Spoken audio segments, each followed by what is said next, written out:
পরিচালিত করে দিয়েছে। সুবহানাল্লাহ। তো তোমার আকাবির তো এরা অনেক আগে জানতেছিল, তুমি এখন জানতাও। সুবহানাল্লাহ। তুমি এখন জানতাও, দেখে তোমার ইমান কতটুকু, ইমানের বইটা কতটুকু মজবুত। এমনি খাজা উসমান হারুনি রাহমাতুল্লাহ আলাইহি বলেন, তাই নাকি? বলে হ্যাঁ। বলে তাহলে আগে আমার মাওলার সঙ্গে আমি একটু কথা বলতে। সুবহানাল্লাহ।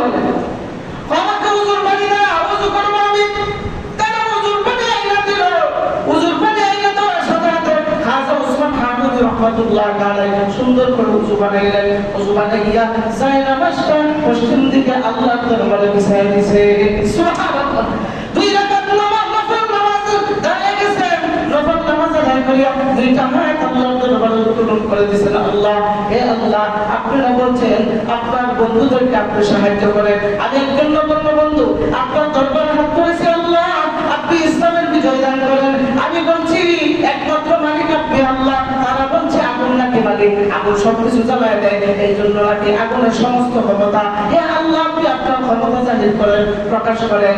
আল্লাহ, তুমি তাদের সামনে আমাকে বিচ্ছিন্ন করিয়ে না।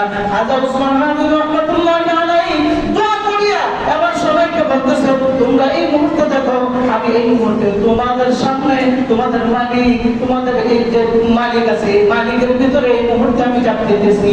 সুবহানাল্লাহ। কতটুকু ঈমান থাকা, তার ঈমানি বইটা মজবুত হওয়া সত্ত্বেও এত বড় একটা রিস্ক নিতে পারে। সুবহানাল্লাহ। খাজা উসমান হারুনি রাহমাতুল্লাহ আলাইহি বলেন, তিনি আল্লাহু আকবার ধ্বনি দিয়ে সাথে সাথে ওই আগুনের মধ্যে চাপ দিয়ে দিয়েছে। সুবহানাল্লাহ। চাপ দেওয়া মাত্রই আল্লাহ পাক রব্বুল আলামিনের কুদরতি ভাবে তিনি আগুনের মধ্যে ঘোরাফেরা করতে করতে আবার তাদের সামনে এসে হাজির হয়ে গেছে। সুবহানাল্লাহ। একটা প্রশ্ন পর্যন্ত জানে নাই।